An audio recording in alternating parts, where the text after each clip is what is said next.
Buenas tardes, bienvenidos a este foro virtual y presencial.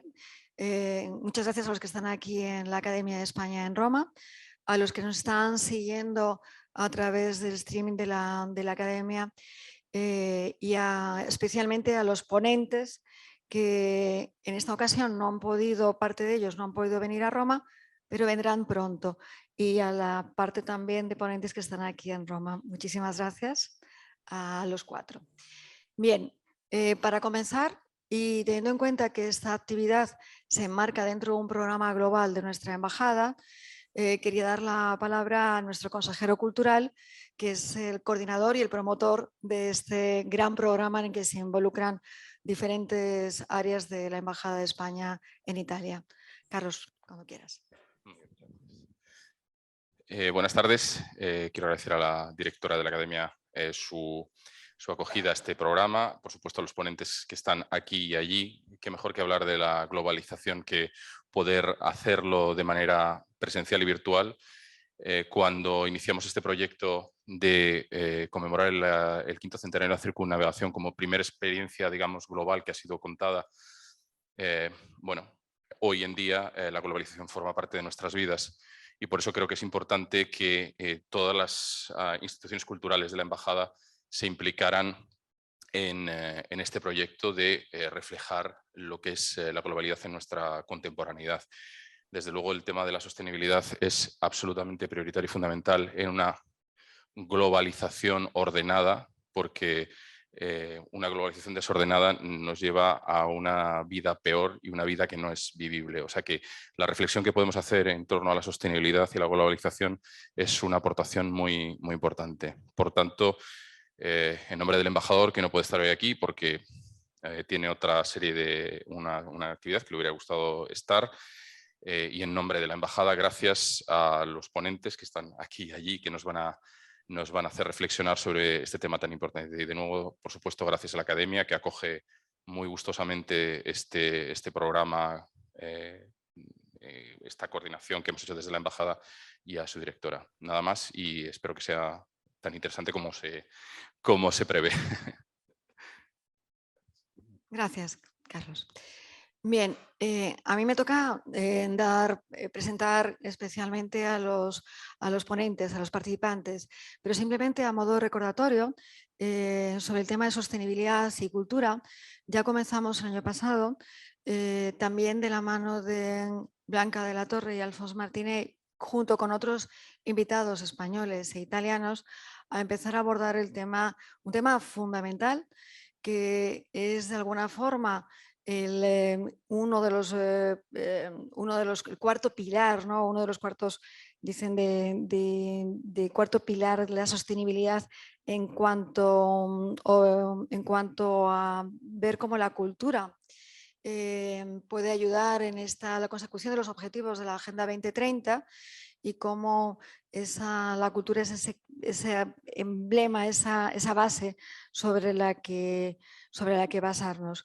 Nosotros también hicimos el año pasado un póster en el que abordábamos de la mano de Blanca y de Alan Carrasco también algunas pautas, algunos itinerarios, sugerencias de cómo desde la cultura trabajar y contribuir a la sostenibilidad. No es la última actividad de este año, es un ciclo que continuaremos más adelante, en el que de nuevo, de una forma interna, Blanca Latorre y Alfonso Martínez trabajarán con los artistas, los creadores, los investigadores de esta academia para abordarlo desde la creatividad, en un taller interno en el que reflexionar. Y estas actividades se engloban de alguna forma en parte de las actividades que están previstas y que con motivo, por ejemplo, de mañana se celebra el Día Mundial de la Creatividad y la Innovación, el día 21 de abril. Un día concebido como tal por Naciones Unidas para promover el pensamiento creativo multidisciplinar que nos pueda ayudar a conseguir el futuro sostenible que queremos. ¿Qué mejor que hacerlo desde la mano de expertos y profesionales en cultura y desarrollo y con este enfoque además de sostenibilidad. Bien, a finales de año, bueno, en el último trimestre, 27 de octubre, completaremos este ciclo con un diálogo sobre globalización y pandemia de la mano de Ramón Rispoli y Jorge Luis Marzo, con algún otro invitado también especial. Pero junto a Blanca y Alfons tenemos a Mónica Gutiérrez y Elena Lavellés.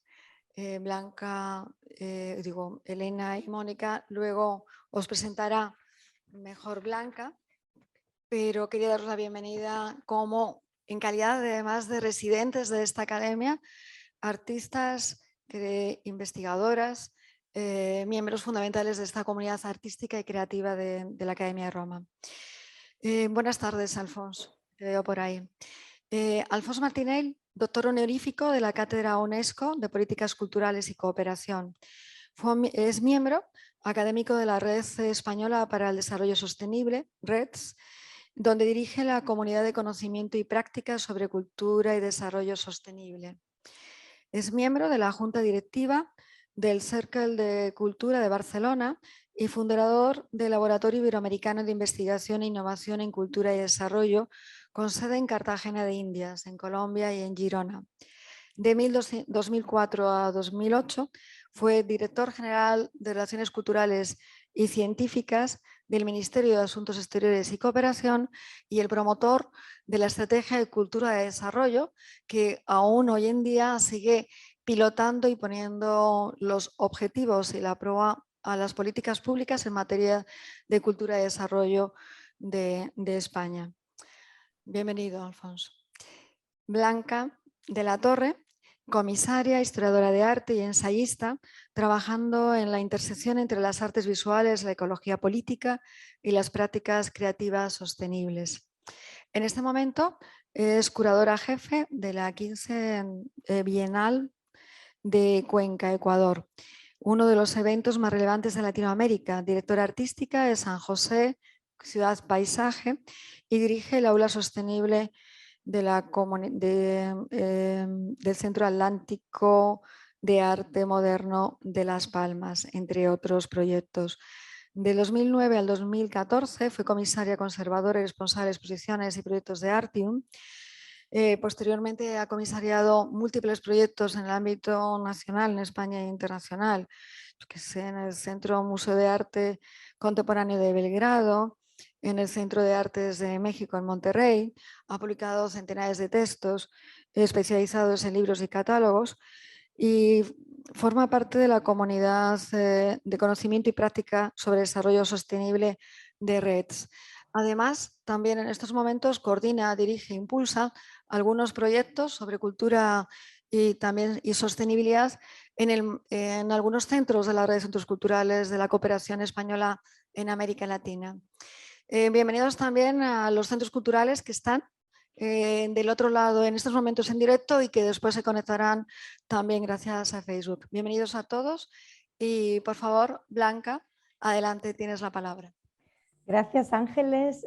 Bueno, un placer como siempre estar ahí. La Academia es como casa. Gracias a todas y a todos los que nos acompañáis allí en directo y los que estáis online también.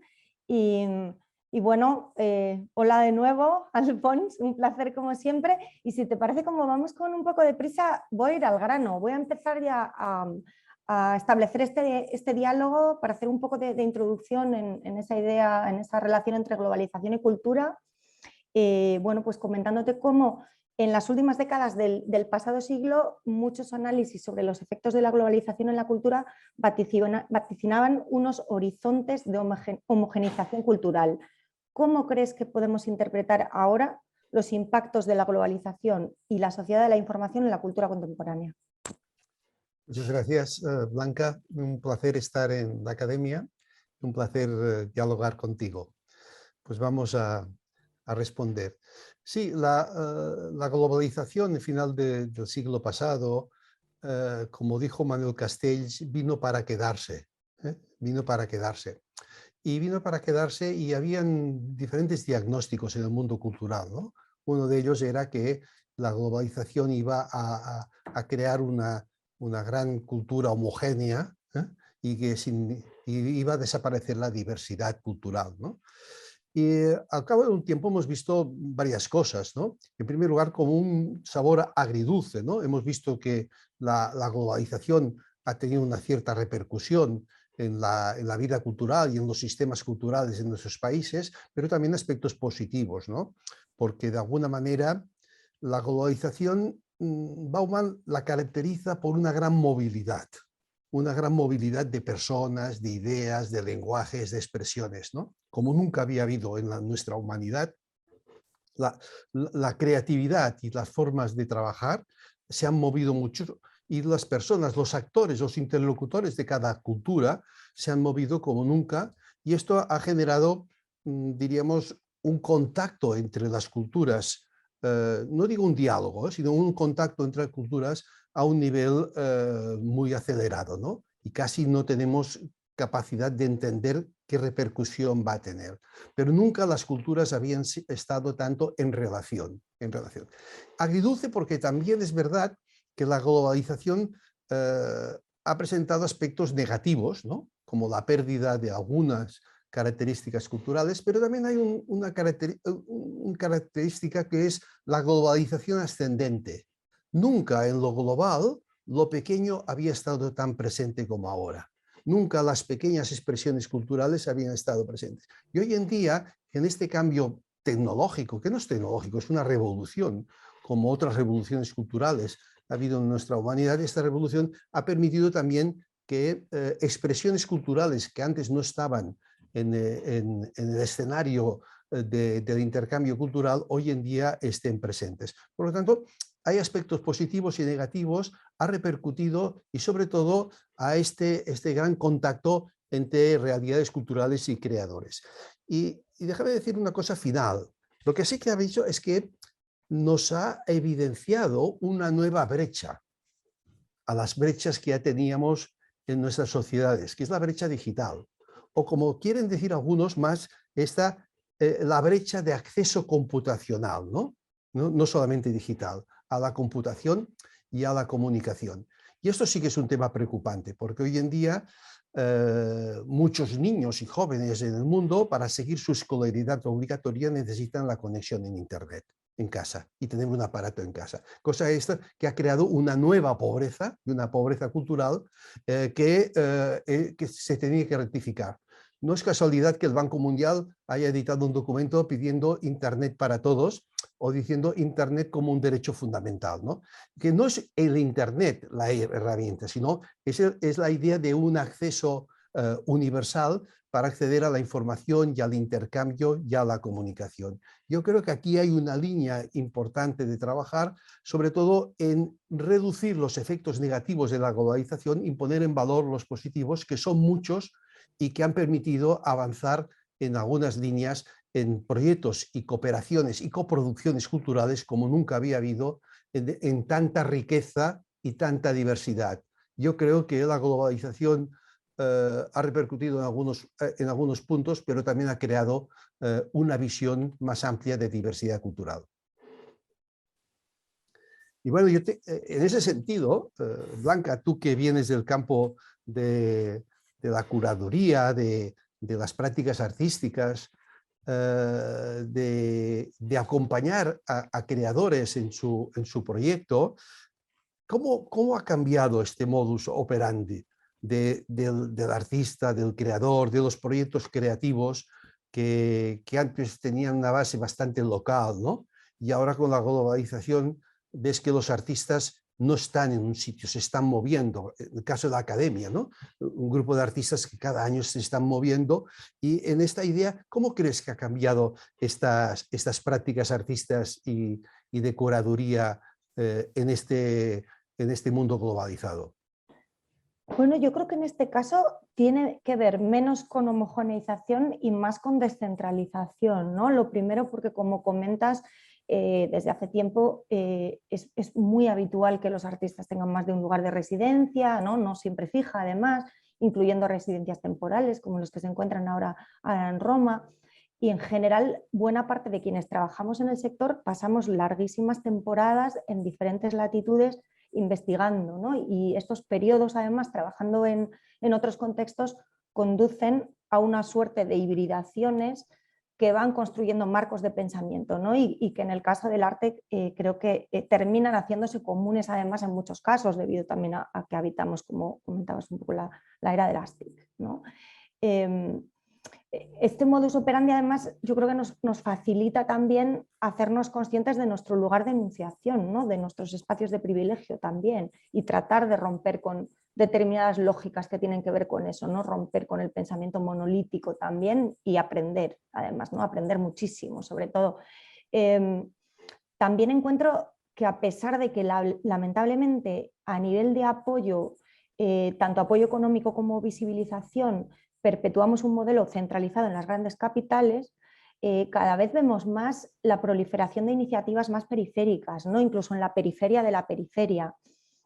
Para mí la apuesta ha de ser esa, ¿no? Ha de ser la descentralización, por eso apoyo de hecho enormemente este tipo de iniciativas.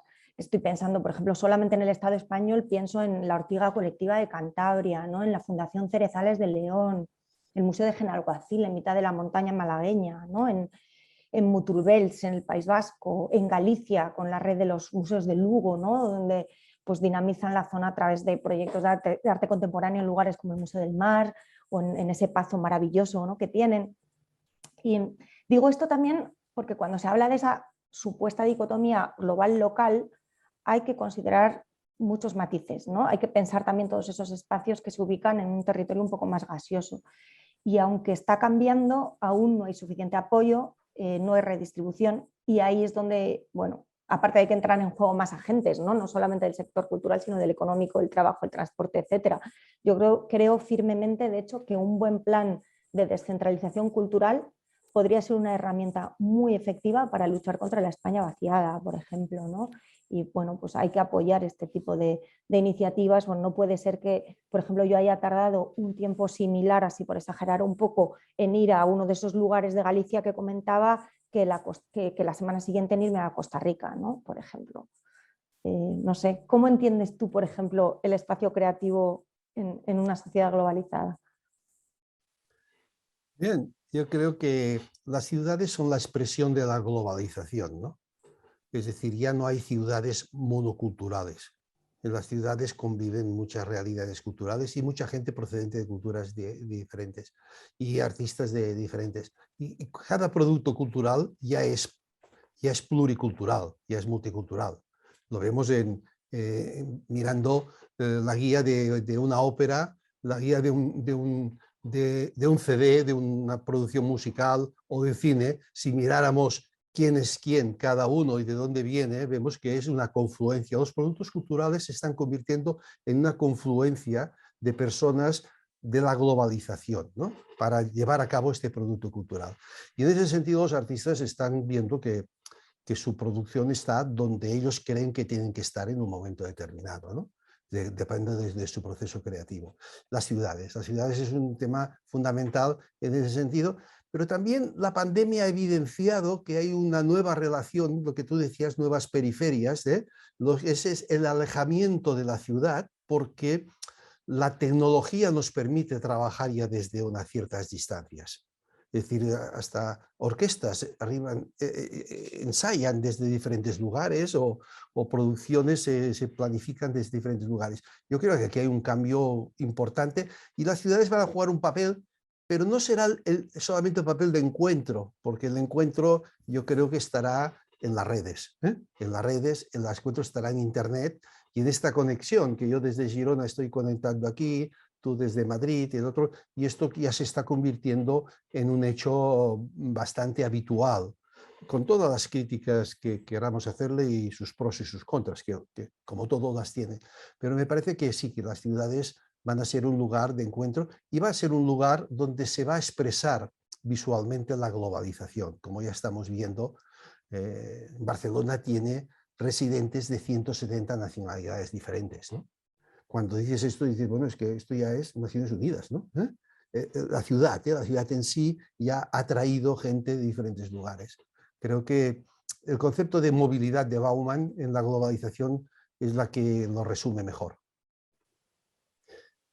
Seguimos, seguimos. A ver, vamos a entrar un poco más en el tema de la sostenibilidad, de globalización y sostenibilidad. Tú has sido muy activa en una postura desde la creatividad, desde el arte, en la defensa de la sostenibilidad y en la defensa de la Agenda 2030 y los famosos ODS, los Objetivos de Desarrollo Sostenible, ¿no? ¿Cómo se mueve el sector cultural en este campo de la sostenibilidad? ¿Cómo lo percibes desde tu práctica? ¿Qué papel tiene, qué posiciones y qué críticas tendríamos que referir al sector cultural en relación a este compromiso de la sostenibilidad de esta sociedad global? Bueno, a ver, yo creo que la Agenda 2030 lo que hace es proporcionar una matriz de la que partir, ¿no? Y un marco con unos objetivos, unas metas para cumplirlos y unos indicadores, ¿no? Con un sistema de rendición de cuentas para que cada gobierno tenga que asumir una serie de responsabilidades. O sea, es importante tener una hoja de ruta marcada para saber en qué punto nos encontramos y a dónde queremos llegar. Pero toda esa estrategia ha de caminar de la mano de la construcción de un nuevo relato, ¿no? Y ahí es donde la cultura juega un rol crucial, ¿no? Creo que la cultura es la pieza clave que ha de acompañar esa matriz para que esos 17 ODS vayan configurando un nuevo paradigma, ¿no? También creo que el mayor problema es que desde la cultura generalmente se tiende a ilustrar, ¿no? A ilustrar Agenda 2030. Y si nos limitamos a ilustrar esa agenda, nos colocamos en un papel anecdótico y residual, ¿no? En lugar de liderar la transición ecológica.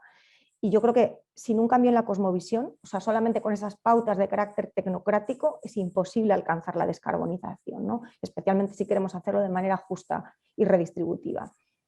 Y del mismo modo que un plan de sostenibilidad no puede consistir meramente en cambiar de modelo energético, la aplicación de la Agenda 2030 en el sector cultural tiene que ir muchísimo más allá de, pues eso, cambiar de modelos energéticos y de programaciones que ilustren algunos de los objetivos. No hace falta un enfoque sistémico, ¿no? Y bueno, sí que es verdad que todavía veo una distancia entre el contenido de la Agenda 2030 y la Realpolitik, ¿no? Y bueno, creo que todavía se ubica en un plano extremadamente teórico, específicamente técnico, ¿no? Y creo que tenemos que aprovechar, de hecho, cómo eso coloca la cultura en un lugar un poco intersticial que puede resultar muy relevante, ¿no? Que podemos como llevar a nuestro terreno el hecho de que no fuese incluida la cultura como uno de los objetivos específicos, pero entenderlo además de manera como bidireccional, ¿no? O sea, aplicar los ODS al arte y a la cultura y el arte y la cultura a los ODS, ¿no? Hay peligros también, de hecho, en la revista de Greenpeace del pasado invierno, que celebraba justo los 50 años de existencia de la organización, había un estupendo artículo de Manuel Rivas donde alertaba de lo que él llamaba ODS washing, ¿no? El lavado de los objetivos de desarrollo sostenible, sobre todo además para conseguir subvenciones y ayudas. Y yo creo que con eso también tenemos que tener mucho cuidado, ¿no? No podemos permitir que la cultura se utilice para este tipo de lavados, porque al final nos volvemos cómplices, ¿no? Tenemos que asumir pues las responsabilidades, pero al final la verdadera transición ecosocial no es compatible con el capitalismo verde, ¿no? Y bueno, pues a partir de ahí creo que el arte y la cultura nos permiten pensar el mundo desde otro lugar y por lo tanto nos permiten pensar la Agenda 2030 desde sus intersticios también, que es lo que procuro yo hacer cuando trabajo la Agenda 2030, ¿no? Es como tomarla como un dispositivo para fabular y para articular también muchos contrarrelatos, sobre todo. Es como aprender a leer entre líneas. Además, las prácticas artísticas nos permiten prestar atención a los márgenes, ¿no? Y atender a esos márgenes. Por ejemplo, cuando yo pienso en el ODS 14, ¿no? Vida submarina, o en el ODS 15, vida de los ecosistemas terrestres, prefiero alejarme de la mirada antropocéntrica y entender esos ecosistemas como entidades con su propia agencia, ¿no? Pensar desde la empatía interespecie, desde lo no humano, ¿no? O en línea con constituciones como la de Ecuador y la de Bolivia, que desde 2008 y desde 2009 ya incluyen los derechos de la naturaleza en su marco legal, ¿no? Bueno, como en el caso del Mar Menor aquí, que afortunadamente hace unos días el Congreso ha iniciado la tramitación de la ley que hará que el Mar Menor tenga personalidad jurídica, ¿no? O en esas mismas constituciones que he comentado. Creo que también deberíamos aprender de esa idea del summa causae o del buen vivir que incluyen esas constituciones, ¿no? Como esa armonía entre los individuos, los pueblos y la naturaleza. O sea, en general yo creo que las artes, las prácticas artísticas y la cultura en general nos permite, pues eso, penetrar en esos intersticios, construir ese relato que hace falta que vaya de la mano de esa hoja de ruta, ¿no? Hacer el ejercicio además de mirar la agenda apartando la mirada antropocéntrica, ¿no? O así ya para cerrar, por ejemplo, en ocasiones yo hablo también de la lectura ecofeminista de la agenda, porque considero que en realidad los 17 ODS ya están y ya estaban en los postulados ecofeministas desde hace décadas, ¿no? Y en tu caso, Alfons, por ejemplo, si pensamos entre las diferencias importantes que hay entre los aportes de la cultura a la sostenibilidad y la sostenibilidad en la cultura, ¿no? O sostenibilidad cultural, ¿cómo crees que el sistema cultural ha contribuido con sus visiones, ¿no? Y con sus reflexiones? ¿Cómo ha profundizado en esa relación? Yo creo que el sistema cultural, los actores culturales, han avanzado mucho en los últimos años. La Agenda 2030 ha sido un estímulo, porque muchas instituciones y muchos actores culturales no se habían planteado el tema de sostenibilidad. Porque la cultura no tiene un concepto de sostenibilidad, tiene varios conceptos de sostenibilidad. Es decir, no podemos interpretar solo una sola definición, ¿no? Porque, claro, la sostenibilidad que nos viene más del campo medioambientalista es conservar el pasado, conservar lo que tenemos, ¿no? Conservar lo que tenemos. Este es un aspecto fundamental de las políticas culturales, ¿no? Que serían las políticas de patrimonio, de conservar, de mantener la memoria. Pero la cultura tiene otra función también. La cultura, además de conservar y mantener el pasado, la tradición, tiene que dialogar con el presente, con su contemporaneidad. A veces, nuestros sistemas culturales miran más al pasado que a la contemporaneidad. Esto lo estamos viviendo. Es decir, nuestras políticas culturales son políticas culturales de mirar mucho al pasado y contemplar poco la contemporaneidad. Pero si además le pedimos al sistema cultural, de acuerdo con el principio de sostenibilidad, que nosotros satisfacemos nuestras necesidades culturales presentes sin perjudicar las necesidades de futuras generaciones, le pedimos al sistema cultural que piense en el futuro, que piense en las próximas generaciones. Y esto no es habitual. Por tanto, este ejercicio de comenzar a pensar en el futuro y de romper algunas cosas del pasado con el futuro es importante. Pero si además incorporamos aquí la función del arte, que el arte no es solamente conservar lo que se ha heredado, sino mantener lo que se ha heredado, pero dialogar con la contemporaneidad a partir de mecanismos, diríamos, de innovación, de ruptura, de vanguardia, de lo que sea, pero no queremos solamente mantener la cultura que hemos heredado, sino queremos crear en la contemporaneidad formas de futuro y formas culturales y lenguajes expresivos nuevos. Entonces aquí esto dificulta. Por lo tanto, el tema de la sostenibilidad está abriendo un debate en el sector cultural que creo que tendría que ser más profundo. Pero si lo analizamos ahora desde la perspectiva de la pospandemia, si le podemos decir así, yo diría la sostenibilidad cultural es el mantenimiento de las constantes mínimas para mantener el sistema cultural, para mantener la vida cultural de los ciudadanos, que es la base de sus derechos. Este nivel mínimo es un tema importante a tener en cuenta. Y esto es lo que nos hemos observado en la pandemia. La pandemia rompe con todas unas prácticas culturales, nos sitúa, nos confina a los hogares, empieza una vida cultural dentro de los hogares diferente a la pública, altera, hunde lo que sería el sector cultural clásico, lo hunde a unos niveles que demuestra la fragilidad que tiene, y no tenemos aquello que decir, ¿cuál es el mínimo? O el gran debate si la cultura era un bien esencial o no esencial, pero sería mantener, ¿cómo mantenemos el mínimo para que nuestro sistema cultural se mantenga? cómo mantenemos lo mínimo para que un entorno natural se mantenga, o cómo mantenemos el mínimo para que una lengua se mantenga. Este niveles de sostenibilidad creo que los tendremos que introducir en nuestras reflexiones, y sobre todo esta visión de futuro, de nuevas generaciones. A mí me interesa mucho en cultura también el concepto de pacto intergeneracional, ¿no? La ética intergeneracional, es decir, pensar cómo construir. Y en esto obliga a la cultura a cambiar. Por ejemplo, pondré un ejemplo práctico. Cuando se tome una decisión de un equipamiento, de un servicio o lo que sea cultural, pensar en estudios de viabilidad de futuro. ¿Cómo será el futuro?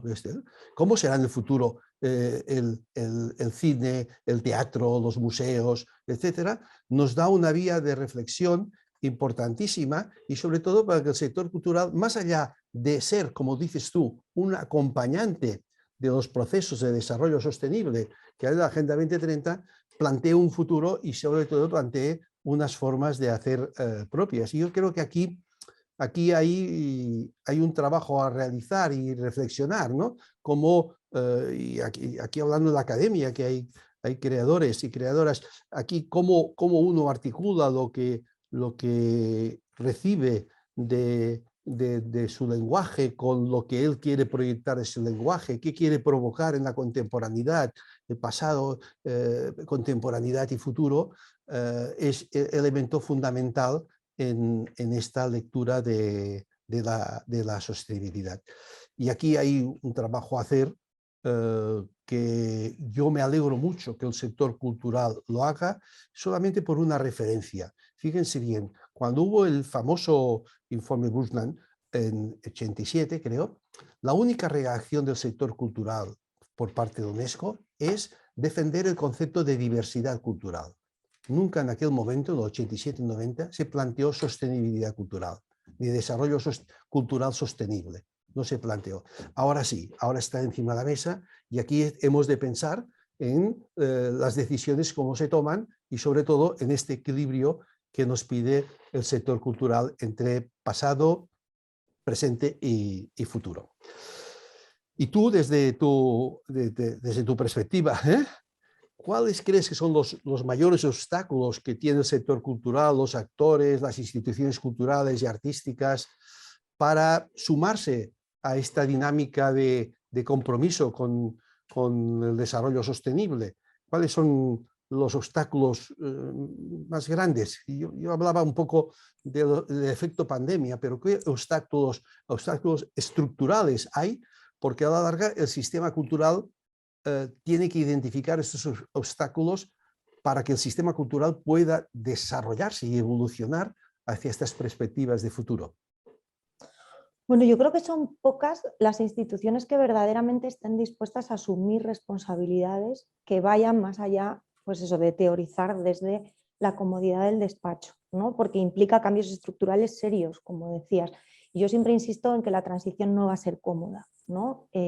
Jorge Richman, por ejemplo, habla de que el colapso va a ser inevitable, ¿no? Consiste en ver cómo colapsar mejor. Es decir, tenemos que entrar en transición sí o sí, y solamente hay dos maneras: de manera organizada y justa, ¿no? Con el menor número de víctimas, o una transición forzada que va a ser extremadamente dolorosa, especialmente para los colectivos y regiones más vulnerables a la crisis climática, ¿no?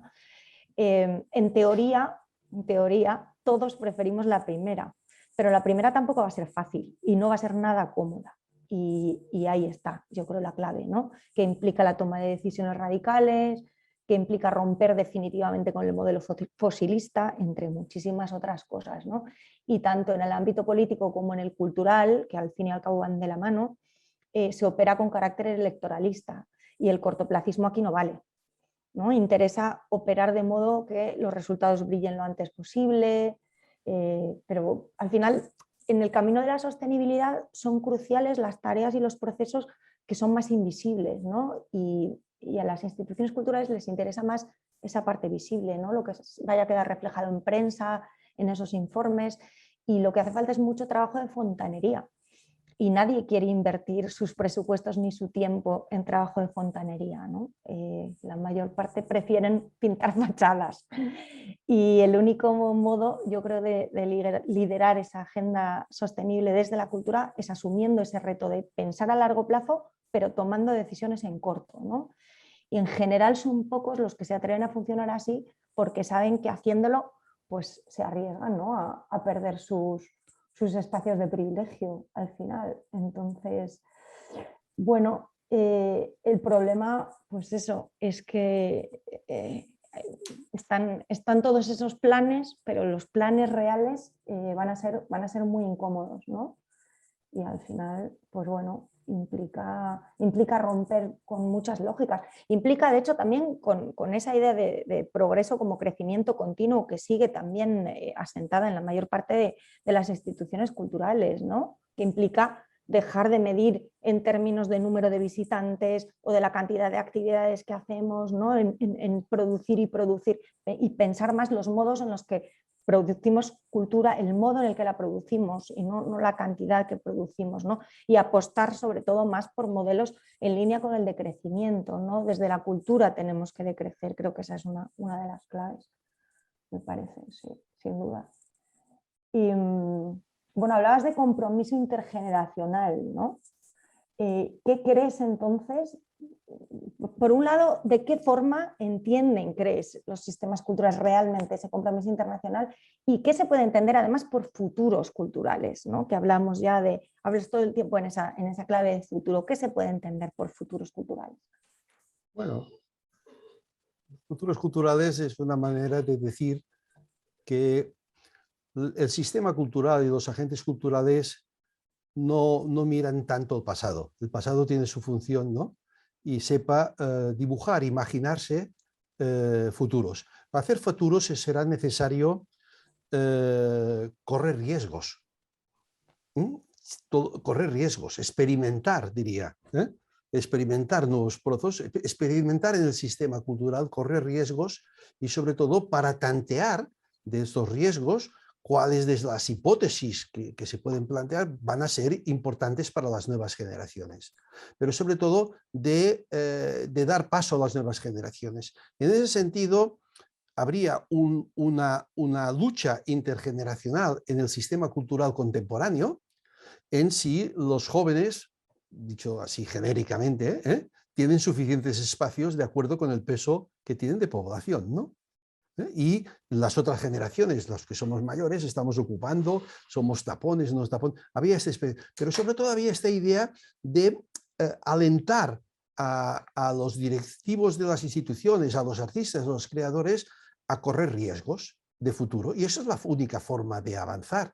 Si no se hubiera corrido riesgo de crear una cosa que luego se ha dicho en Facebook, no tendríamos hoy en día las redes sociales como las tenemos, ¿no? Entonces, estos riesgos de investigación, de innovación en el campo artístico y en el campo de gestión cultural son necesarios. Hay un conservadurismo exagerado en las cosas y sobre todo porque la parte de la cultura que depende de la institución, de la institucionalidad pública, pues no apuesta por la innovación, porque a veces tiene un coste político demasiado alto y el mercado solamente apuesta por aquellos del mercado.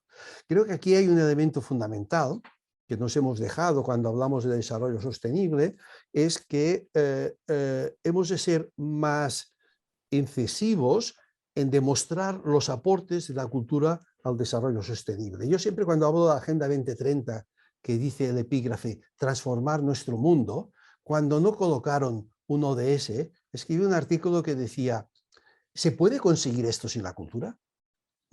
No, es imposible, no se puede conseguir. Entonces, ¿qué aporta la cultura? Entonces, claro, ahora en la cultura nos encontramos con el sistema cultural con unos esfuerzos enormes para ver qué aportamos al Producto Interior Bruto, aportamos al empleo, aportamos a la creación de empresas, pero también aportamos un gran contenido de intangibles.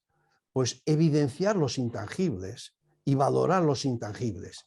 Es importante. Un proceso de creación tiene un elemento intangible enorme más allá del éxito luego comercial que tenga este producto o esta obra que sea. Entonces, esta idea de presentar evidencias. Nos hemos estado esforzando mucho en presentar evidencias. Uno de los trabajos que hemos hecho nosotros en REDS últimamente es analizar las diferentes metas y los objetivos uno por uno y decir qué puede aportar la cultura a esto. Y hemos visto que la cultura aporta mucho a un objetivo como es la lucha contra el hambre, la alimentación, o como decías tú, en el medio ambiente, en los océanos, en las ciudades resilientes. En todos los lugares la cultura aporta, pero no se aprecia estos aportes de la cultura. Y aún hay esta mentalidad tradicionalista, que la cultura es un gasto, que la cultura es superfluo, que en un momento de pandemia pensar en cultura es una frivolidad, gastar en cultura en pandemia, cuando hemos visto que mucha gente hemos salvado la salud mental gracias a que hemos tenido productos culturales y actividades culturales que nos han ayudado. Que nos han ayudado a entender, vivir los momentos, el espacio, el ocio, el confinamiento, la enfermedad. Y entonces aquí aparece toda una línea nueva de trabajo. Cuando hablamos de cultura y salud, ¿no? Como la cultura y el arte, como están entrando en centros de salud, en hospitales, ayudan a los procesos de recuperación. Cultura y género, que ya lo has dicho tú, igualdad de género, que es un tema importante a seguir luchando, porque es un problema que no se resuelve en una ley, se resuelve cuando nadie muere, nadie pierde la vida por temas de desigualdad de género, o cantidad de temas que entraríamos aquí en la cultura relacionada con la educación, relacionada con el medio ambiente, y aquí empezamos a ver cosas interesantes, ¿no? Interesantes, como son aportes, ¿no? Aportes. Sí, hemos de conservar el mar, pero bueno, un museo que explica el ecosistema del mar al lado, un museo de la ciencia, explica lo que está pasando con la emergencia climática. Hay elementos y herramientas culturales que ayudan, sensibilizan, ponen en valor a la ciudadanía y hacen que la gente entienda lo que nos está pasando encima y no solamente el cataclismo de ciertos conceptos que nos vienen encima. Entonces, aquí este papel que hacen los creadores, los diseñadores, los que montan exposiciones o espacios museísticos, todo esto son elementos fundamentales que me parece que ayudan a incorporar la cultura en el desarrollo sostenible a partir de elementos más tangibles, más concretos que tenemos, ¿no? Y yo creo que aquí hay una tarea a hacer y es imprescindible que el sector cultural se implique mucho más, se implique y sea más agresivo en sus implicaciones, sea más incisivo en sus aportaciones, como está haciendo ahora bastantes organizaciones que están definiendo ya sus resultados en clave, oye, que nosotros desde esta biblioteca estamos aportando a tal ODS, a tal lugar, igual que otra empresa, igual que otra sociedad civil. Por tanto, este elemento es fundamental. Por eso me gustaría a mí, para ir ya cerrando, la Agenda 2030, has dicho antes, faltan 8 años, ¿no? 2030 para llegar, ¿no? ¿Cómo encuentras las instituciones culturales? ¿Qué diagnóstico harías en relación a esto? ¿Y qué se pueden hacer en estos 8 años, ¿no?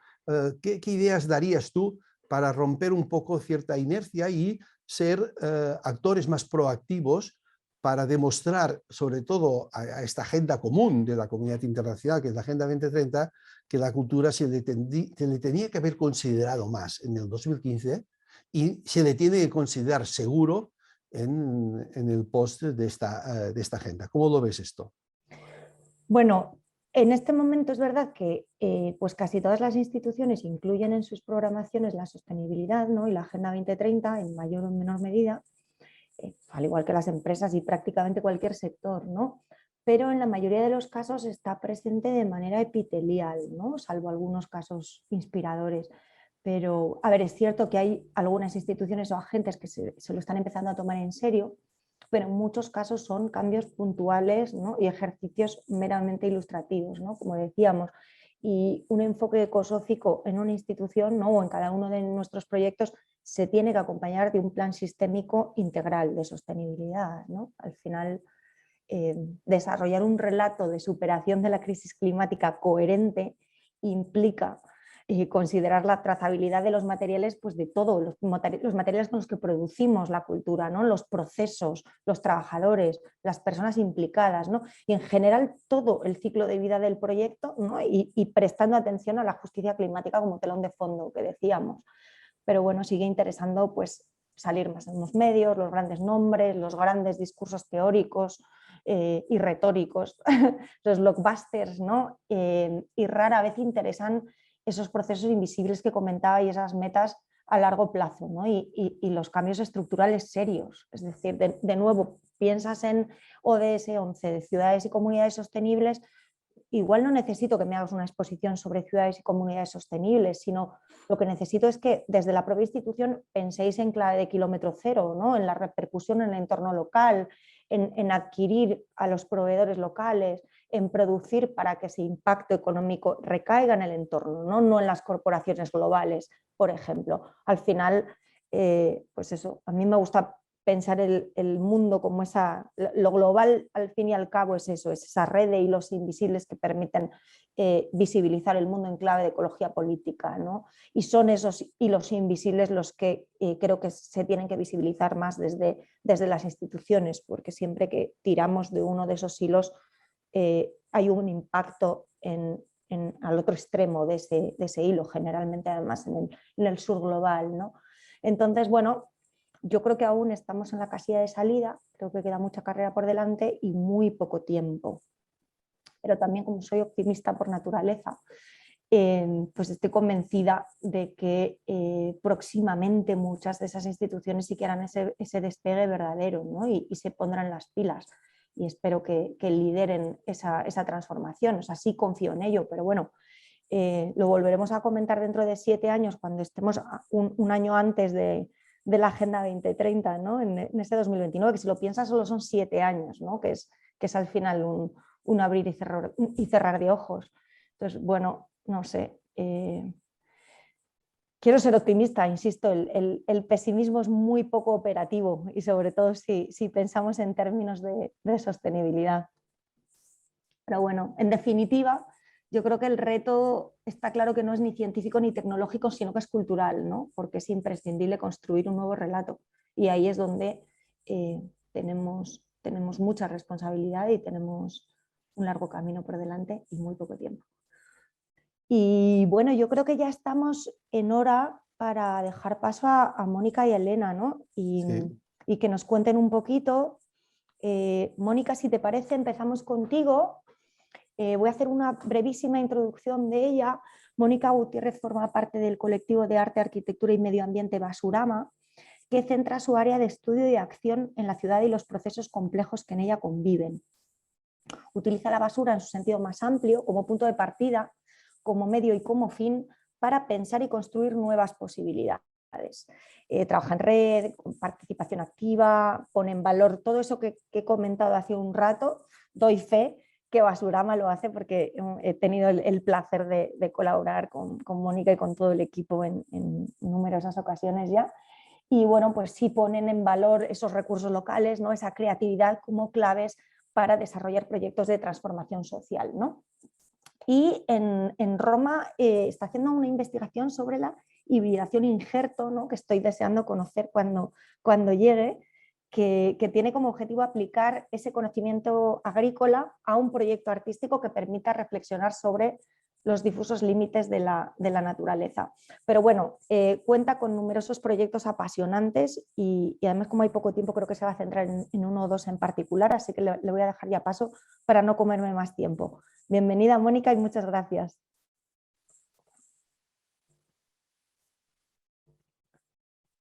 Gracias, Blanca, a ti. Un placer verte, aunque sea en diferido. Pues nada, empiezo dentro presentación, ¿no? Más para acá. Aquí se me ve bien. Sí, se me ve solo la sombra con mi corte de pelo nuevo. Ahí estamos. Empiezo. A ver, es que tengo muchas cosas. Perdón, ya está, ya me lo he cambiado de mano. Empiezo. Una de las primeras cosas que quiero decir, que lo han comentado tanto Alfons como Blanca, es que hay que tener cuidado con este término de sostenibilidad, ¿no? Porque la sostenibilidad en muchas ocasiones se ha utilizado para desviar el debate de lo que es el modelo económico imperante capitalista en el que vivimos, ¿no? Igual que el reciclaje se ha utilizado para desviar el debate del sistema de consumo en el que vivimos, ¿no? Entonces, Basurama, una de las principales objetivos de nuestra investigación y de nuestro trabajo, ¿no?, es trabajar con esos sistemas de producción, de consumo y de desecho, tanto a nivel individual, ¿no?, como a nivel global. Esto es una sede de Amazon, puede ser cualquiera, esta es Alemania, ¿no? Pero ¿qué pasa entre esta sede de Amazon en Alemania y esta mina de cartón en el Cairo, ¿no? ¿Qué pasa en esos intermedios, ¿no? Ahí es donde... ¿Dentro vídeo? Ahí es donde nosotros trabajamos, ¿no? O sea, hay unos procesos de consumo, hay unos procesos de desecho y entre ellos hay una fina línea negra que se ve en este vídeo, que es donde pasa la vida, ¿no? ¿Qué pasa donde pasa la vida? Ahí es donde a Basurama nos gusta decir que trabajamos, ¿no? Ya está, esto es un vídeo que hicimos hace muchos años que, como veis, es la cinta de un supermercado y eso es la cinta del vertedero de Madrid de Valdemín Gómez. Entonces, actualmente, como dice Marina Garcés y como también han mencionado, ¿no?, o sea, vivimos un poco en la época de la insostenibilidad. Entonces, cuando pues los problemas ambientales ahora mismo son unos entes como tan grandes, ¿no?, y realmente en las sociedades vivimos un poco, somos impermeables a la verdad, ¿no?, porque no hacen más que decirnos que existen, llevan años y años avisándonos de ese colapso, ¿no?, del que se habla, pero en el fondo son como unos entes tan gigantescos que consideramos que es muy, muy difícil abordarlos, ¿no?, de manera individual. Entonces, acabamos por decir, pues los vertederos pues no existen, ¿no? O sea, la contaminación pues no existe. El cambio climático pues tampoco existe, ¿no? Entonces, llegamos a que el apocalipsis ya no vende, ¿no? Entonces, si ni siquiera el apocalipsis está disponible, si no vamos a reaccionar al apocalipsis, ¿qué propuestas podemos hacer, ¿no?, para cambiar el paradigma y para proponer mejoras, ¿no?, que nos permitan pensar en un futuro mejor? Como narrativas, como decía Blanca, pero también hay que pensar qué papel juegan desde las administraciones públicas, qué papel juega la ciudadanía, qué papel jugamos los artistas, qué papel tiene la educación, qué papel tenemos cada uno de nosotros, ¿no?, en esta construcción de esas nuevas narrativas.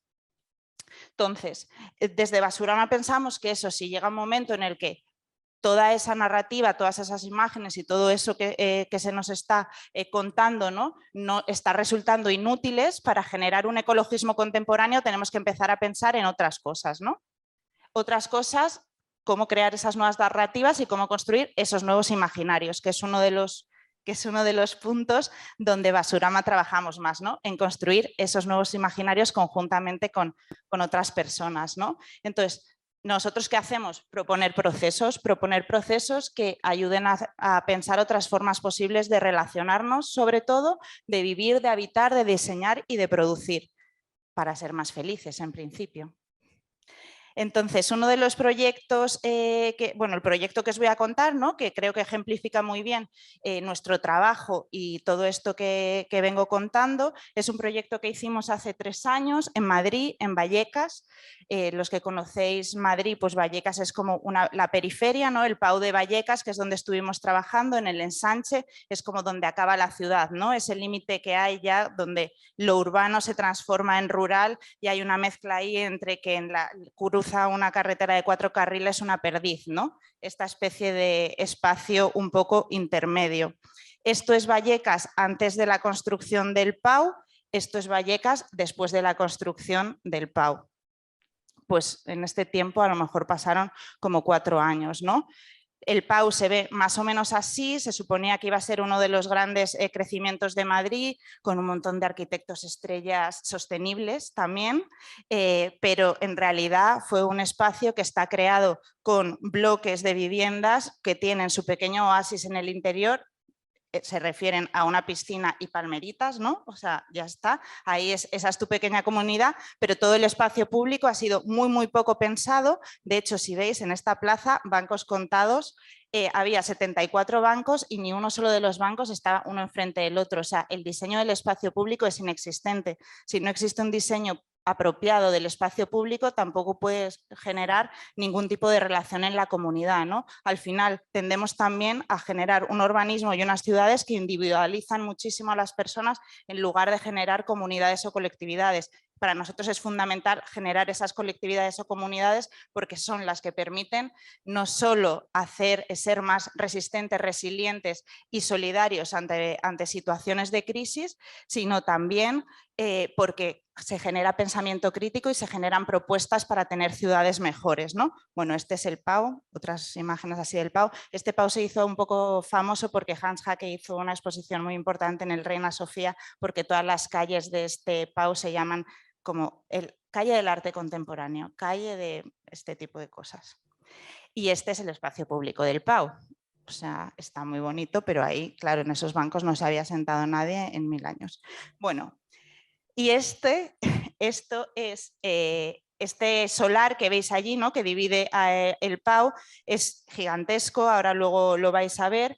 Y aquí es donde nosotros proponemos trabajar. Este solar era donde se iba a construir un metro ligero que unía el ensanche de Vallecas con lo que serían los berrocales. Los berrocales nunca fueron porque el tipo al que vendió las casas a todas las familias huyó pues, a cualquier paraíso fiscal con todo el dinero y les dejó sin ninguna de las casas. Y aquí iba a ir un tren ligero que se supone que se construyó, pero en realidad nunca se construyó porque, claro, no había nada que unir. Pero Ana Botella firmó que el tren ligero se había construido, pero aquí evidentemente veis que no había nada. Y lo que dejaron fue esos terraplenes a los lados que tenían más de 2,5 metros y que hacían que las personas de un lado del Pau no pudiesen cruzar al otro lado del Pau, porque claro, tenían que subir por terraplenes y tenían que andar casi 2 kilómetros para atravesar todo eso y coger el metro al otro lado. Vamos, que estaban súper contentos. Entonces, contactamos con la asociación este es aquí veis como la dimensión un poco, ¿no? del espacio. Entonces, teníamos mucha relación con Vallecas porque desde Basurama hicimos otro proyecto que se llamaba Lujos Colectivos y entonces íbamos a Vallecas y ruinas contemporáneas, ¿no? Y íbamos a visitar las ruinas de Vallecas y los lujos, que muy cerca de aquí había un huerto que estaba genial y que estaban haciendo y también una pista de béisbol que habían autogestionado. Total, que llamamos a las comunidades de vecinos, contactamos con asociaciones de arte, asociaciones vecinales, bueno, publicamos tal y cual y les invitamos a reunirnos en el solar, ¿no? Para empezar a hablar. Entonces, bueno, pues empezamos a hacer reuniones y al final, pues después de algunas reuniones tal y cual, bueno, ¿qué queremos hacer aquí? ¿Vosotros cómo lo veis? ¿Queréis participar? Tal cual, pues decidimos que íbamos a plantar girasoles. Plantamos 7000 girasoles porque desde una de las asociaciones vecinales que se dedicaban al arte querían hacer un homenaje a Joseph Beuys, pero plantamos girasoles también porque para Basurama, bueno, para nosotros las pipas es el símbolo del espacio público, ¿no? Cuando éramos pequeños y te sentabas en un banco a comer pipas en verano para charlar con tus colegas, ¿no? Era como para nosotros el símbolo como estrella del espacio público. Supongo que hoy en día ya no lo es para las nuevas generaciones, pero como nosotros somos todos más o menos de la misma. Total, que en este espacio gigantesco no plantamos en todo el espacio porque 7000 no daban para todo y el presupuesto tampoco, pero empezamos a trabajar con toda la comunidad. Cada día que había hacíamos convocatorias con cada una de las actividades, ¿no? Siguiendo como un proceso como agrícola completamente, ¿no? En plan, hay que desbrozar, hay que abonar, hay que traer un tractor para que are bien toda la tierra y la remueva. Pues claro, imaginaros un tractor en el Pau de Vallecas, o sea, era como un día de feria esto. Y luego pues se hizo la siembra, ¿no? Entonces toda la comunidad fue invitada. Una de las cosas muy bonitas que pasan en estos momentos cuando invitas a toda una comunidad a hacer un proyecto es que empiezan a aparecer nuevos sistemas y diseños para hacer las cosas que son necesarias, ¿no? Cada uno con su propio ingenio para mejorar o ir más rápido cómo se tiene que plantar, ¿no? Entonces aquí pues uno dijo, mira, pues yo al palito con el que hago el agujero le voy a añadir la botella y así pues me cae seguro en el hueco que estoy haciendo, ¿no? Y luego pues había que regarlo. Al principio lo regábamos a mano. Bueno, esto no me voy a enrollar mucho pero luego os puedo contar, si no, toda la gestión de cómo conseguir el agua. Esa que está debajo del árbol soy yo, porque hacíamos turnos de 10 horas entre todos los vecinos y los Basurama para poder regar el campo de girasoles. Entonces teníamos que poner eso en la calle y entonces teníamos que estar allí por si venía la policía, enseñarle los papeles y tal y cual.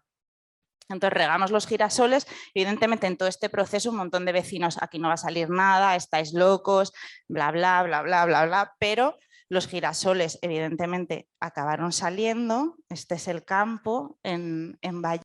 ¿Sí? Ah, vale. Como os iba diciendo, pues eso, los girasoles salieron, ¿no?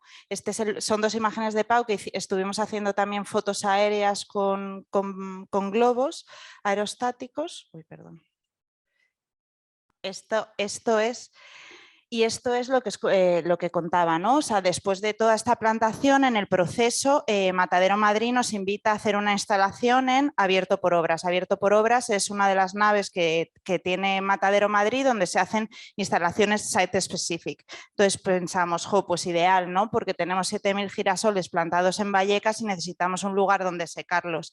Entonces, pues nos los llevamos a Matadero, ¿no? Aquí veis los girasoles. Esto está muy raro. Ahí veis los girasoles en el primer momento, cómo los colgamos, y esto son los propios escombros del Pau de Vallecas, ¿no? Porque nuestro objetivo era como un poco llevar esos lugares de periferia al centro de la ciudad, ¿no? Que es donde está Matadero Madrid. Y esa imagen de detrás, bueno, es una proyección de horas del Pau, ¿no? De ese lugar. Entonces, pues se veía a la gente paseando a su perrito, con bici, tal cual, bueno, pues lo que pasaba por ahí, ¿no? Entonces, bueno, en este momento, en la inauguración, pues de hecho los vecinos hicieron una manifestación para reclamar la reforma del espacio real, ¿no? En Vallecas, que era una reclamación que tenían desde hace años y un poco nosotros, ¿no? nos uníamos a esa visibilización opuesta en el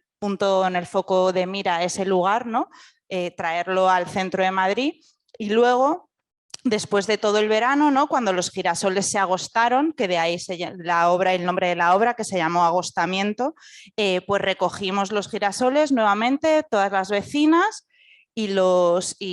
sacamos las pipas de las tortas y las tostamos en los hornos de los vecinos y nos sentamos pues a comerlas, ¿no? y a charlar, ¿no? A charlar, que es como os decía antes, ¿no? La pipa como ese símbolo de espacio público y ese símbolo de unión. Pensando un poco los siguientes pasos, ¿no? Que dio este proyecto, porque bueno, como veis fue un proceso participativo en el que se implicó muchas personas de diferentes lugares, ¿no? Del Pau, porque es un Pau muy, muy amplio, pero se consiguió generar una comunidad que luego se organizó para presentar unos presupuestos, bueno, una propuesta de intervención en el lugar dentro de presupuestos participativos que fue aprobada en parte, y parte de ese lugar pues fue transformado, se hicieron los pasos de cebra y hubo una mejora, ¿no?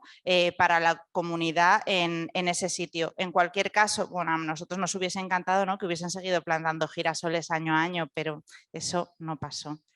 Y nada, bueno, seguimos en contacto con ellos, es súper curioso porque claro, como siempre, bueno, un grupo de WhatsApp, ¿no? Que cada vez que cada uno estamos en un lugar del mundo y vemos girasoles, hacemos una foto y nos la mandamos, ¿no? Y nada, eso es todo, porque hay que mirar hacia el futuro desde lo más oscuro, como la oscuridad que hemos tenido hace un rato, que siempre da otras cosas buenas. Hasta aquí. Buenísimo, gracias Mónica, muchas gracias. La verdad que yo lo recuerdo como un proyecto maravilloso. Vamos a dar paso a Elena. Elena, estás por ahí, ¿no? Venga. Bueno, pues Elena Lavellés ha vivido y trabajado entre Nueva York, Los Ángeles, Ciudad de México y Madrid. Creo que es un caso muy claro de lo que hablábamos antes de la globalización, ¿no? Y de vivir ese espacio global. Ha sido parte del Whitney Museum Independent Study Program, ha estudiado en CalArts también. En realidad tiene una formación tanto en Bellas Artes como en Geología, ¿no? Que es algo muy particular.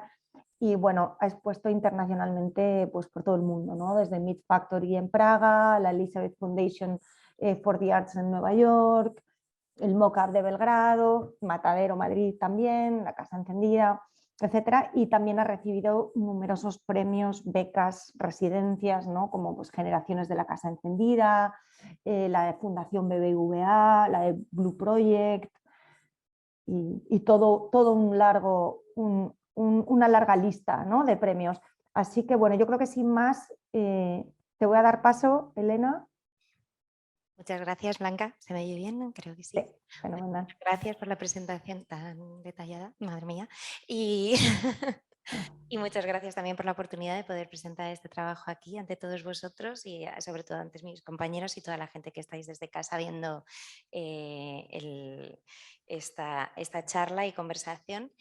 Y bueno, como Blanca ya más o menos me ha presentado un poco y simplemente comentar que aquí estoy realizando un proyecto dentro de la disciplina de pintura, aunque está muy relacionado con el tema de la geología, los estratos sociales y los estratos geológicos, relacionando las médulas de león en España y la extracción de oro que hicieron el Imperio Romano allí en esa zona. Y conectándolo también con el lugar en el que estamos ahora mismo, San Pietro y Montorio, el templete de Bramante y bueno, el periodo sobre todo del colonial cuando se extrajo prácticamente la misma cantidad de oro por parte del Imperio Romano en España como los españoles en Latinoamérica. Y me falta el bicho para... A ver, esto, aquí. Entonces, vamos con la presentación. Vale, pues... A ver, es en el botón de delante, en este. Vale, perfecto. Bueno, pues los trabajos que voy a comentar unen arte y ciencia con el fin de mostrar no solo las consecuencias del impacto medioambiental que el ser humano ejerce sobre el planeta y sus seres vivos y no vivos también, porque creo que esto es muy importante, ¿no? También el hacernos conscientes de que no solamente vivimos rodeado de un planeta vivo, sino también tiene una parte inerte que hay que respetar y es de donde sacamos todos los recursos que luego utilizamos y generan todo el impacto medioambiental y social también, ¿no? Sino también, bueno, como una fórmula, estos proyectos buscan una fórmula de encontrar alternativas para contrarrestar las emisiones de CO2 y el consumo de recursos limitados, pues como comentaba antes Blanca, también para frenar un poco lo que es el crecimiento ilimitado, ¿no? El crecimiento económico ilimitado. Y uno de mis proyectos más recientes es Expanded Stratigraphy from Geology to Social Fabric, que no solo incluye el carbón, sino también sus residuos industriales. Se llevó a cabo entre Serbia y España y se expuso en el MOCAP en junio del 2021 como parte de la exposición Overview Effect que comisariaron Blanca de la Torre y Soran Eric.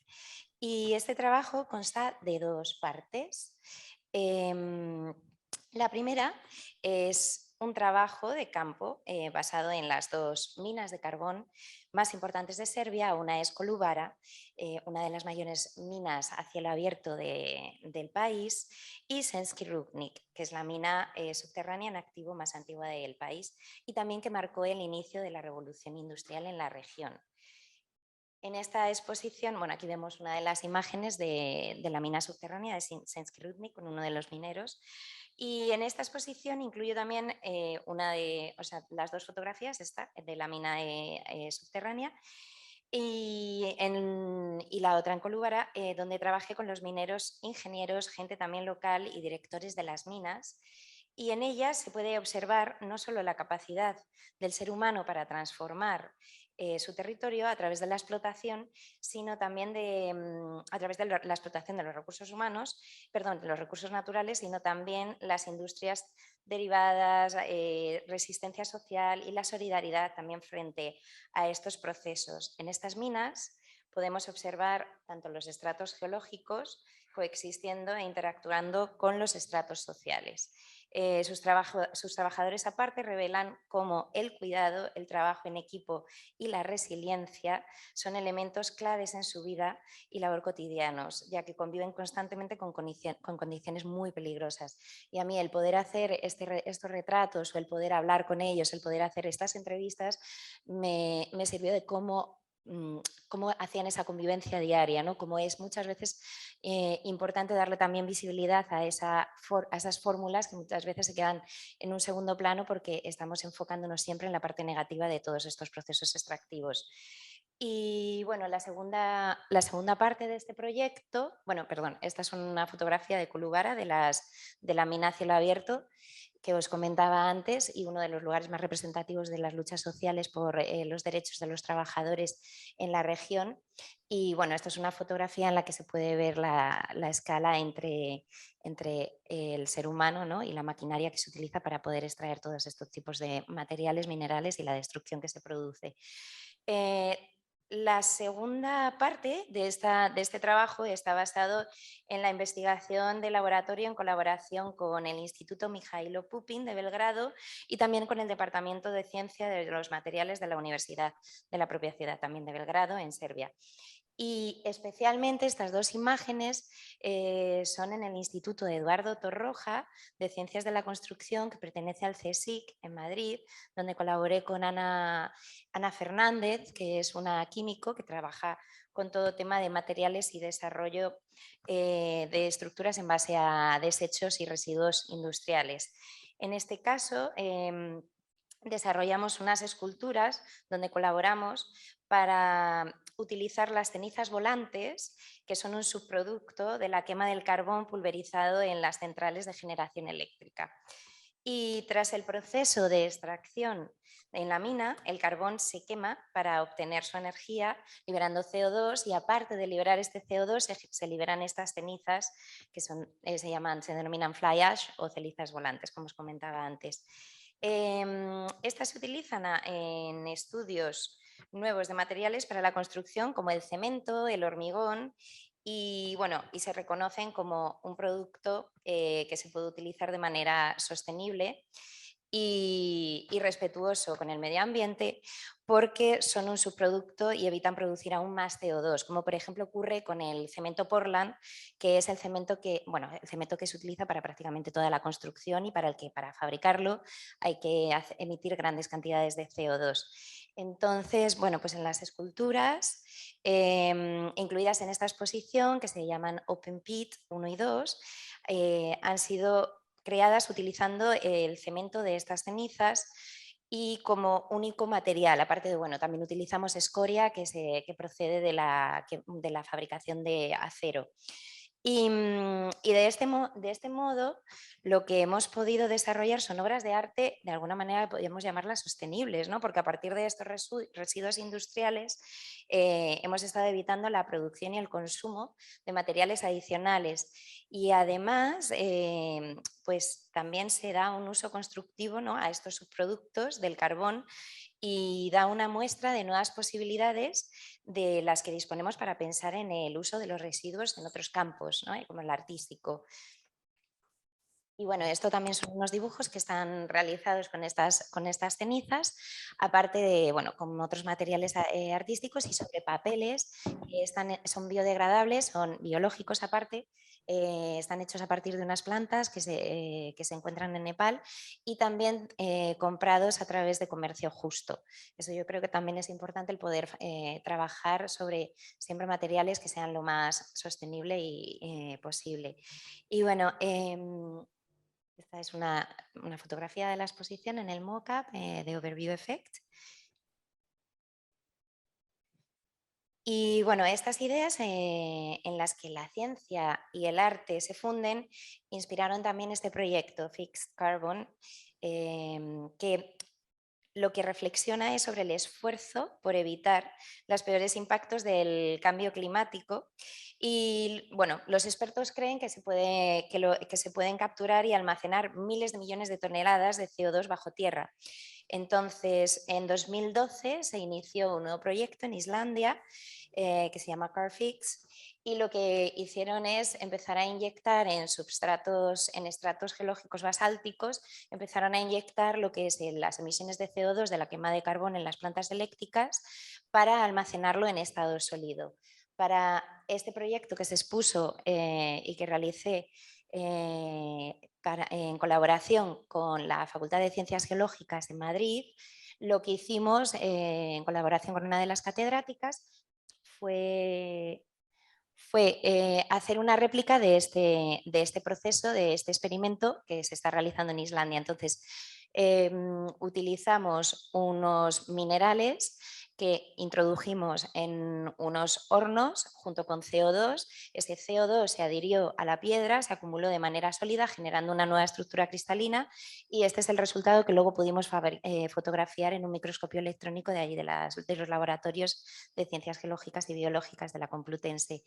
Entonces podemos ver que hay posibilidad de poder también almacenar este tipo de materiales, a pesar de que desde mi punto de vista y muchos otros, ya no solo científicos, teóricos, y sobre todo desde el punto de vista que comentaba antes Blanca, es fundamental no solamente pensar en la ciencia o en la tecnología o en el progreso para poder modificar o cambiar hacia donde nos dirigimos en todo el contexto de la crisis climática, sino también el generar un decrecimiento. Yo creo que tiene que ser importante el combinar un cambio de ideología en el que se puedan combinar estas dos fórmulas de pensamiento.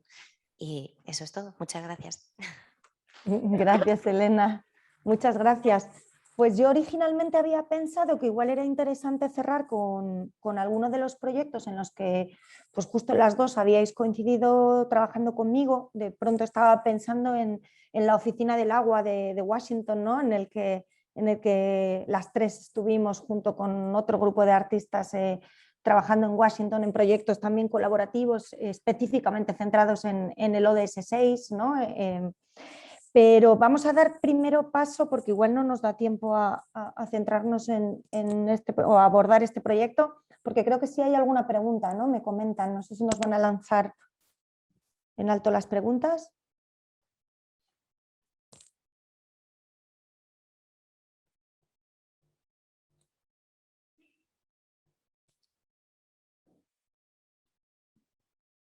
Vale, os paso una pregunta que ha llegado al chat de Facebook de Cecilia Alonso, que pregunta para todos los ponentes, pero especialmente para Blanca, ¿qué hoja de ruta seguir para los jóvenes que intentan dedicarse a la cultura y tienen especial sensibilidad por la crisis climática? ¿Qué oportunidades tienen estos jóvenes? Gracias. Hola, bueno, pues entonces empezaré yo. Simplemente yo ahí la recomendación siempre es piensa realmente qué querrías hacer, qué tipo de proyecto o qué tipo de enfoque, y aún así ponte a hacerlo. Es decir, no esperes a que te caiga un trabajo del cielo o a que te llamen para ofrecerte un proyecto especializado, no un trabajo especializado en cultura y sostenibilidad, porque ese no suele ser el camino. El camino suele ser a la inversa, ¿no? Ir tú buscando esa ruta y ya después, bueno, todo se va enfocando y te van llegando esos trabajos, pero yo creo que inicialmente lo mejor que puedes hacer es pensar qué proyecto te gustaría hacer, ¿no? ¿Cuáles serían esos objetivos? Y a llamar a puertas. No hay muchos trucos mágicos ni muchas claves más allá de eso, ¿no? Y sobre todo, pues mucha tenacidad, ¿no? Y no desesperarse, porque al final sí que es verdad que, bueno, vivimos en un sector difícil, complejo, y en el que hay que acostumbrarse también a caerse y a levantarse mucho, ¿no? Y a llamar a muchas puertas y que muchas te las cierran también, y luego ya llega un momento en el que cada vez se van abriendo más, ¿no? No sé, las demás, ¿qué consejo pueden darle? Qué difícil. Sí.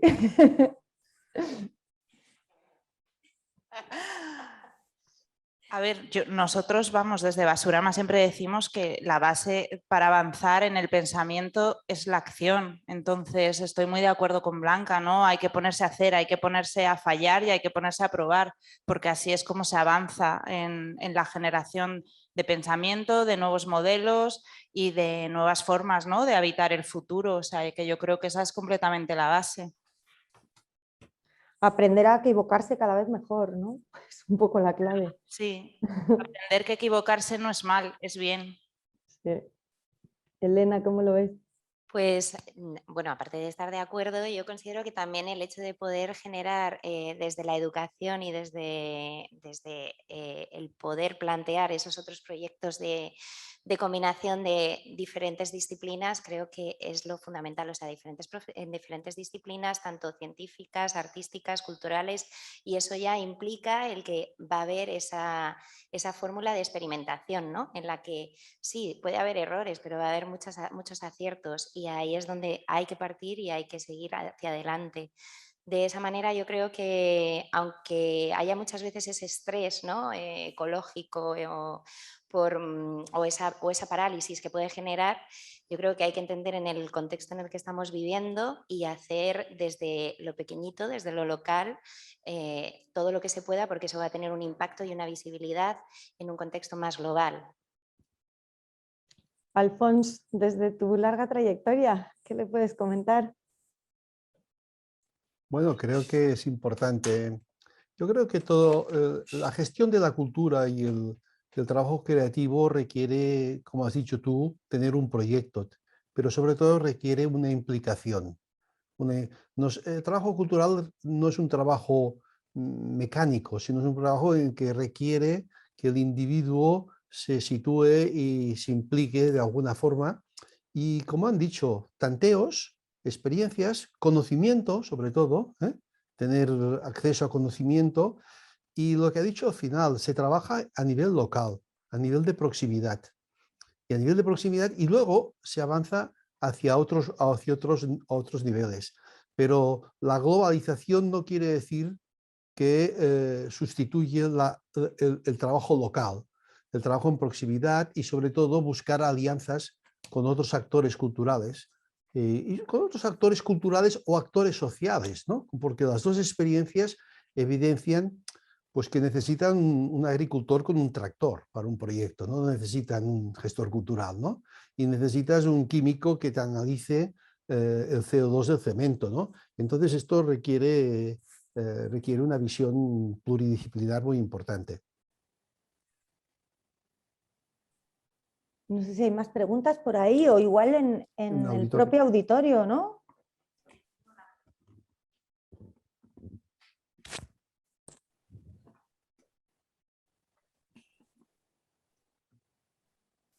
Gracias. Nada, que en primer lugar, enhorabuena, que ha sido muy interesante. Habéis comentado al inicio que desde la cultura debemos ser más, creo que agresivos era la palabra, o más activos o más combativos. Y claro, mi sensación o mi reflexión está unido al concepto de globalización, etcétera, etcétera. Mi sensación es que desarrollamos nuestras actividades por lo general bajo el paraguas de o del Estado o de instituciones que son sucursales del Estado, o al menos en determinadas disciplinas, y aquí ya hablo de forma muy subjetiva, ¿no? Y al mismo tiempo mi sensación con la globalización no es solo que en cada ciudad o en cada gran capital desaparece, ¿no? la monocultura y tenemos cientos por lo menos de ofertas culturales o de culturas disponibles. Mi sensación también es que hay un proteccionismo y hay un repliegue nacional fortísimo, y en el caso español yo creo que ese repliegue se da comunidad a comunidad. Entonces, creo que desde determinadas disciplinas es muy complicado proponer un cambio de modelo cuando precisamente somos parte del modelo, ¿no? Y estamos protegidos por el modelo.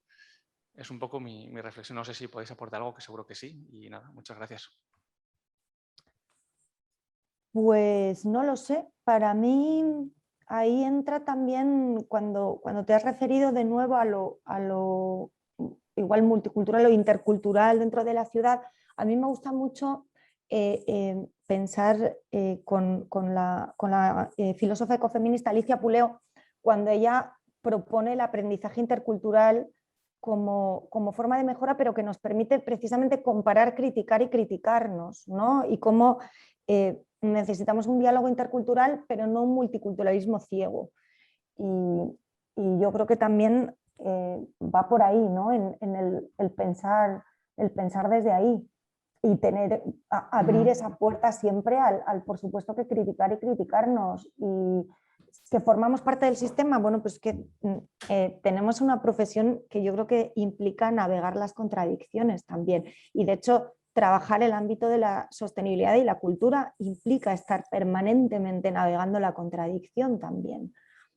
Pero bueno, yo creo que en ese sentido la globalización también, o el peligro de la globalización, para mí radica más en cuando bajo esa globalización subyace el exterminio de otras formas culturales, ¿no?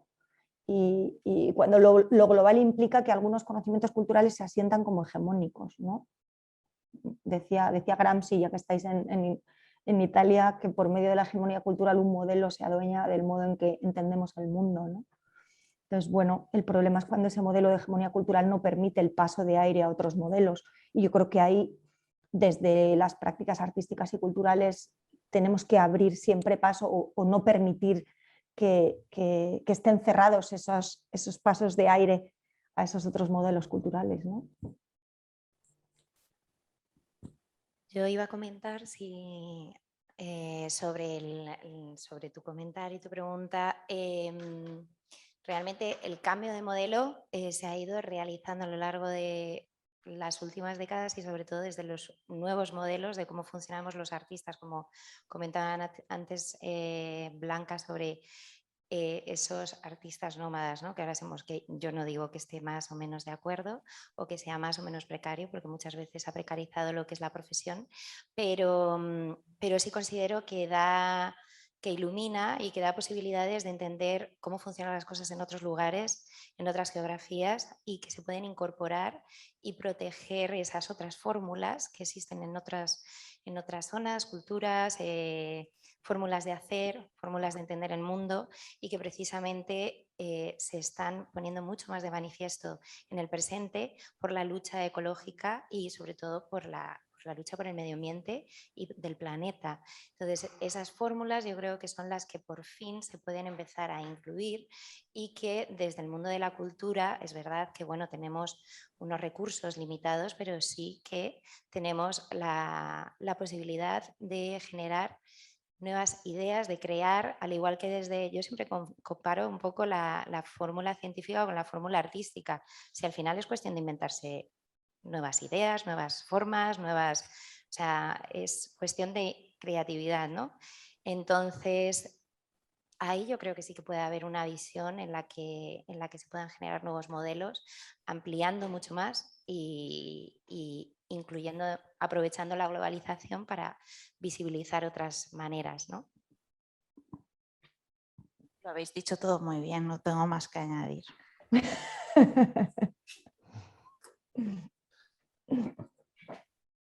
No sé si hay más preguntas por ahí. ¿No? Pues si no hay más preguntas, Alfons, ¿te animas a hacer el cierre? Sí, yo creo que la última pregunta también me parece interesante. Creo que para que la cultura, lo que llamamos cultura o sector cultural, pueda asumir los retos de la contemporaneidad y del desarrollo sostenible, hemos de entender esto que llamamos cultura desde una visión sistémica. El sistema cultural o el ecosistema cultural, una visión sistémica más amplia, una visión diferente, en contra a una visión de la cultura que se está rompiendo más atomizada. Artes escénicas, artes visuales, patrimonio, edición, que se ha visto, por ejemplo, en la pandemia se ha visto que cada subsector de estos, iba a protestar por lo suyo. No ha habido una protesta del sistema cultural, no hay una visión sistémica. Claro, el desarrollo sostenible nos requiere una visión sistémica porque hemos de dialogar con otros sistemas y con otros conocimientos.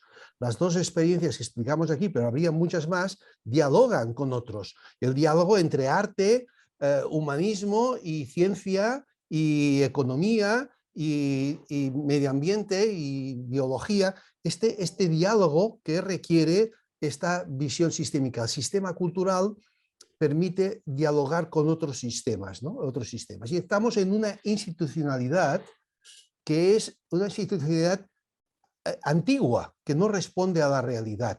No responde a la realidad. Y esto, pues, es un tema que España necesita un debate profundo sobre la institucionalidad cultural y este modelo que la descentralización cultural, pasando las competencias a las 17 comunidades autónomas, ha hecho 17 sistemas culturales, diríamos, que unos ignoran a los otros. Se ignoran a los otros, ¿no? Y entonces aquí quería una revisión. Yo he escrito sobre esto, una revisión de este tema desde el punto de vista constitucional. Y esta institucionalidad, es lo que decía antes, mira demasiado al pasado, es demasiado miedosa a la contemporaneidad. No digo al futuro, digo solamente a la contemporaneidad. Y no es capaz de correr riesgos. No era atrevimiento de correr riesgos en la experimentación. Lo que pide la gente es, oye, yo tengo una idea, déjame probarlo. Y ya veremos luego si esto que yo hago va a cuajar o no cuajar en el sistema cultural, no lo sabemos, pero necesitas unos grandes espacios para hacer pruebas y para hacer visible que hay maneras de abordar la expresividad en relación a problemas sociales o medioambientales en este campo.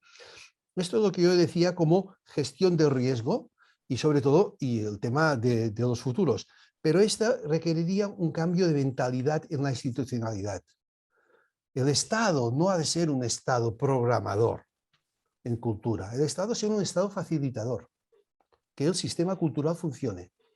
Y que el sistema cultural, crear los mínimos para que el sistema cultural pueda mantenerse.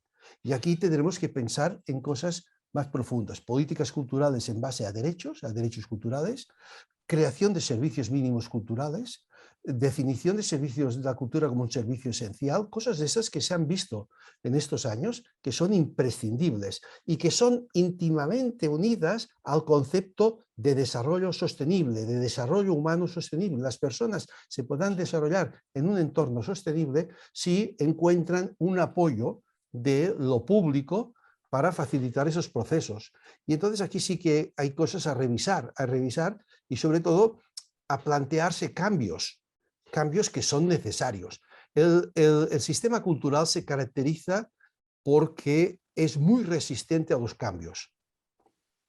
Yo, que soy más viejo de los debates aquí, recuerdo entre gente de políticas culturales, que es mi especialidad, hablar en los 80 en contra de Internet. Hemos de parar Internet. Y en los 60 había gente que decía que la televisión no era cultura.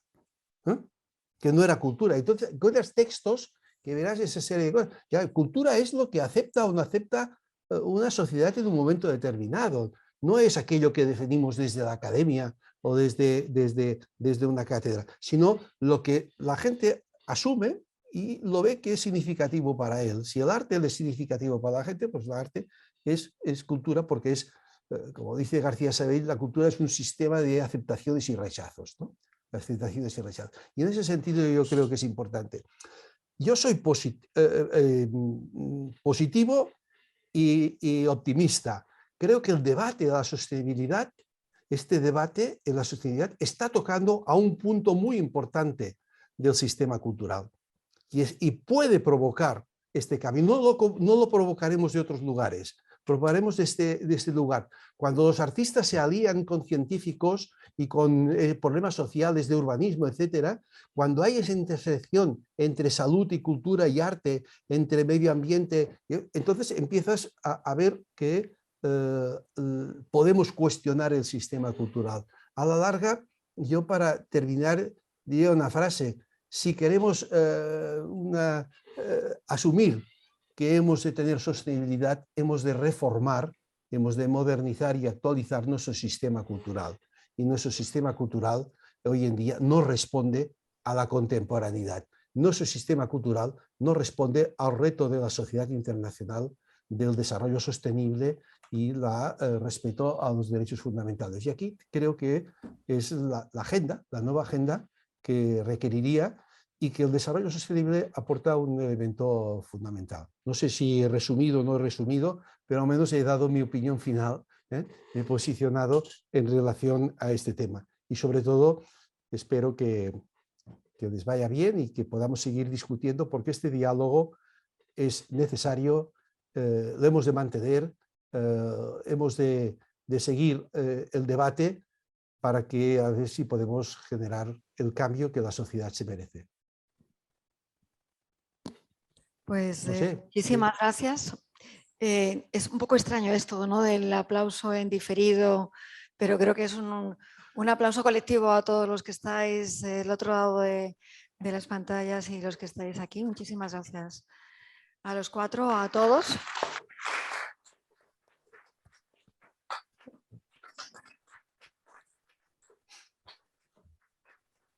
Y desde la academia un espacio en el que la experimentación es la base y el arriesgar es una meta continua. Todos los que trabajan aquí lo saben.